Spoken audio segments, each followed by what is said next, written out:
Hey Wranglers, how you doing? Today we're going to talk about narcissists, not only criminals but regular people. It's a very fun term for everybody to throw around nowadays. I see it all the time.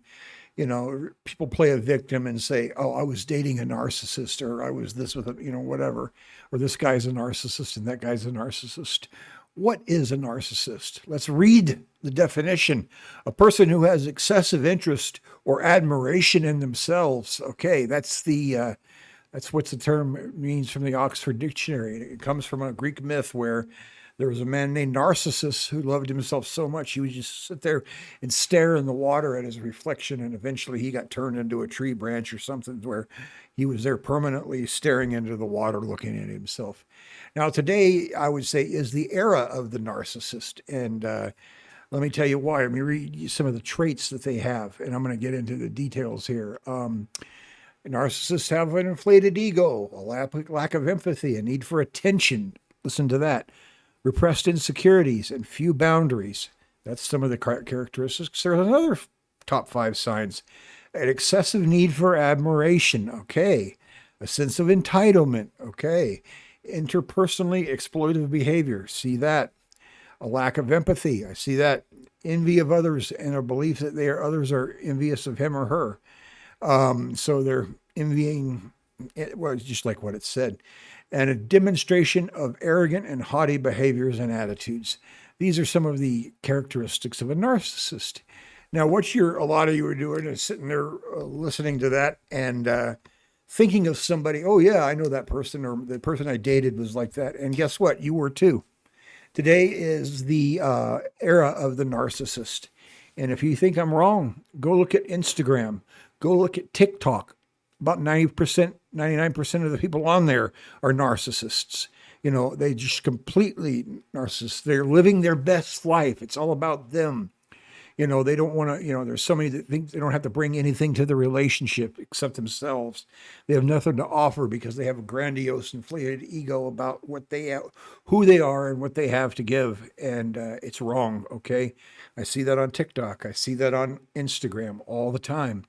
Excessive need for admiration. Okay, these people put their pictures up and it's dopamine shots for them. They just love the attention. They love it. They can't get enough of it.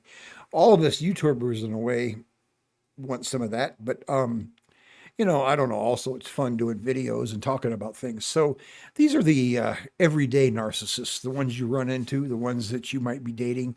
And if you think you're a victim of a narcissist and you've been dating a narcissist or whatever, take a look at yourself too. You're probably just as narcissistic as they are. And a lot of the things you're criticizing them about, you do yourself. But you're not gonna want to hear that, and you're not gonna want to examine yourself. You're gonna want to pick them apart. But I encourage you to examine yourself. In reading some of these statements, I was examining myself. I'm guilty of some of that stuff, but so are you. So don't think you're free of it. I should say, and I say it all the time on Facebook, where you're going to see this. Narcissists galore on Facebook. Same kind of thing. They need attention. They crave the attention, but that's today's society. That's social media. Social media has created an entire generation of complete and utter narcissists.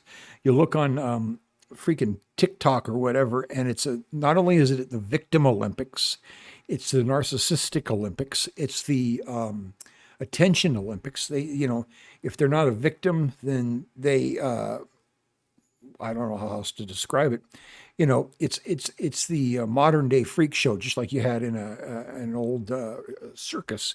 You go to the freak show. That's what basically TikTok is now. Is you see all the freaks there, and people who are losing their damn minds. But that's starting to turn around, and people are starting to realize they're not cows and vampires or what else they think, and they're starting to realize they got to bring something to the relationship, not just themselves. Okay, and that's not enough because they're expecting tremendous amounts from the other person and to be given to them, but they're not expecting to give anything. So you see that all the time, everywhere. Now that's the condition of today's condition. That's today's condition. And if you don't like it, I don't care. It's true. It's absolutely true.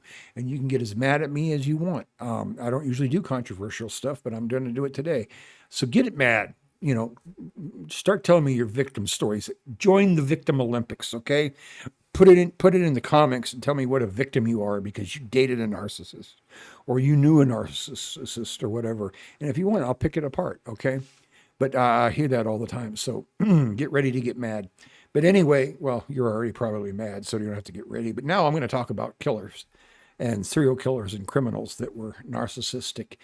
Now we have celebrities and stuff that we accuse of being narcissists, and some are, some aren't. I don't know.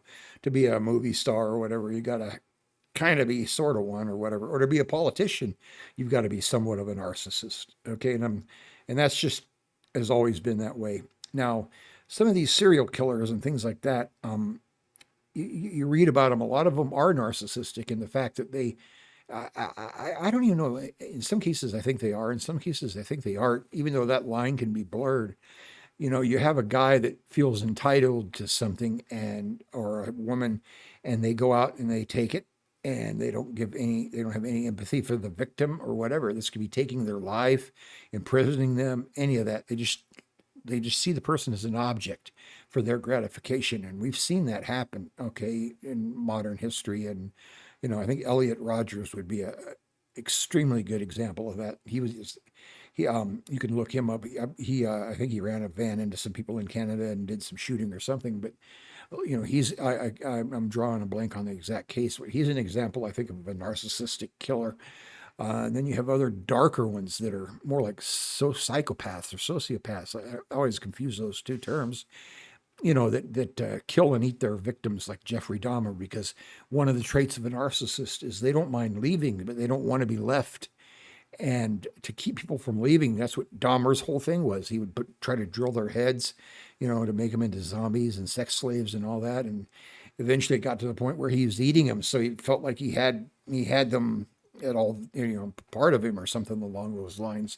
So in a way, that's a narcissistic characteristic of a serial killer. Um, there's plenty of people and, cult of personality types that were narcissistic and believed they were, I don't know, committed great crimes in the name of God or whatever their belief system was. It's not just religion, but it's also, political ideology, all kinds of things that it doesn't really matter what you're believing in to kill a bunch of people, as long as you can find an enemy, tag an enemy, and then start attacking that enemy. That's how it's gonna go. That's it. You're gonna oh, be quiet. That's basically a fascist narcissistic trait. And and we got other Antifa out there. They're the biggest fascists of all, and they can't see it. They're the biggest narcissists of all, and they don't see it. It's all about them. You know what I mean? And in so many of these people, it's all about them and their multi-binary. I'm a today I'm a dodecahedron binary. My gender is dodecahedron or something like that. They do it for attention. They do it to be the center of attention. They do it to be special or try to be special, and it's basically your imagination. Okay, and I don't go into pronouns. I don't believe in any of that. It's like this Dylan Mulvaney guy. Yeah, and he's a guy. He he is a huge example of a narcissist. It's all about him. He's just absolutely obsessed with himself, and I think it's going to come back to bite him one of these days. But to the fact where he's to the point where he's doing whatever he can to get attention. But he's another case. He's not killing anybody, but he's a great example of what we're talking about here. Now, there's trying to think of other narcissistic. I think not the Son of Sam, the Nightcrawler, or not Nightcrawler, Night Stalker. Ramirez was a narcissist. He believed he was like a god, getting close to Satan, and he was carrying out some greater purpose, and he was this and he was that, and a lot of them are like that, and do that kind of thing. And then you have the other ones that aren't really narcissists. They try to lay low, like I said, like Henry Lee Lucas and some of them. They're just horribly evil, but they don't want the attention. They just completely lack empathy and stuff like that. Well, anyway, what I'm trying to say here is I don't have any empathy for narcissists, and I never will. And even my own narcissistic traits, I don't have any empathy for. So if you can go and you can be in the Special Olympics, you can be in the Victim Olympics, you can be in I'm so good and they're so bad Olympics if you want. But before you start pointing your finger at somebody and analyze them psychologically, do it to yourself first. And if you don't like that, then guess what? Too bad. That's what you should be doing. Anyway, Wranglers, I hope that you're disturbed and upset by today's show. And haters, go for it. Bye bye.